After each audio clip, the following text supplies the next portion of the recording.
Chris Smeltzer. I am a founder of an organization called the Change Mindset Community.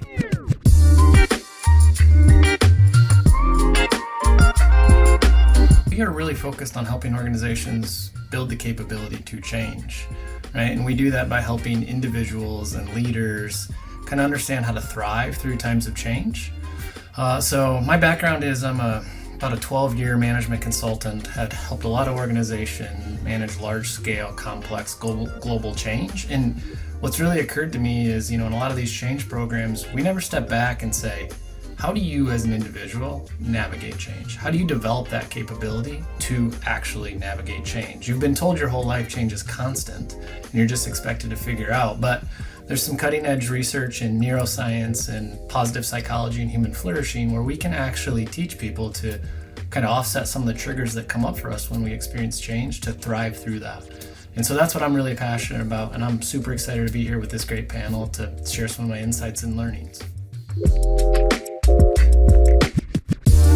One of the things that I've experienced in kind of helping leadership teams think about the strategy as part of a change or transformation program is really trying to create what we call feedback loops, right? These two-way dialogues, and staying disciplined in including that in the strategy for the duration, which is very hard to do.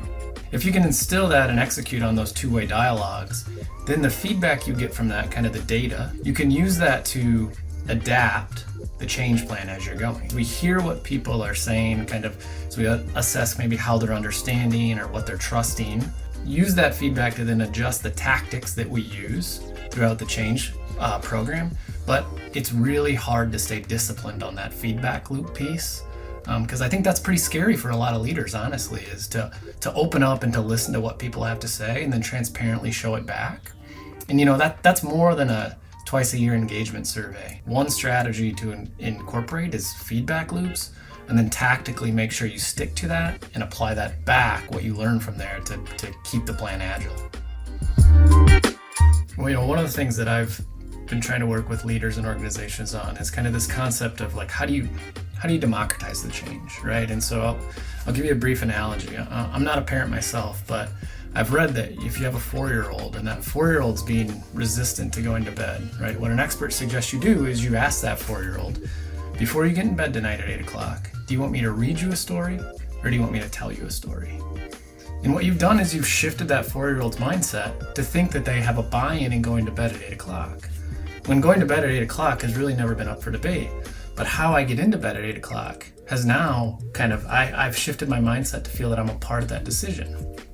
And so I think we want to try to apply that at scale for our change and transformation programs. How do you allow the population to weigh in or vote on certain decisions along the journey? How do you want to receive communications? How often do you want to receive communications?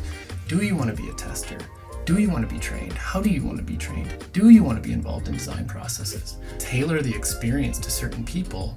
We should do that to allow them this feeling of kind of co-collaboration and buy-in to limit that resistance. Back to that analogy of the 4-year-old getting into bed. And so if we can think about, some of our change programs at scale that way, I think we can start to lower that resistance and create more buy-in. Use the power of narratives, right? As individuals, we really learn from stories. And I think that if we can, apply stories and even more importantly, analogies to kind of our change and why we're changing, this can help people understand, right? Analogies are proven to help your brain make connections from new and complex information to connecting it to existing things that are within your mind. So the more you can apply simple analogies as part of your communication strategy to help people, understand complex information or new information, I think you start to create that level of understanding that you need. One of the things that I think we often do is we err on the side of speed during our change programs. And what I think we really need to do is step back and think, how do we create longer tables instead of taller fences? And so I think that's even a step beyond inclusivity, right? That's really how do you kind of open up the doors to, right, co-collaborate, allow people to feel like they're involved in the process of the change. And In this new frontier of how we're working, whether it's totally virtual or hybrid or in person, so I really think, like, how do you become intentional about really creating longer tables as opposed to taller fences during your change programs to allow, as many of us to feel a part of the change as possible? That's where you're going to get that buy-in and momentum.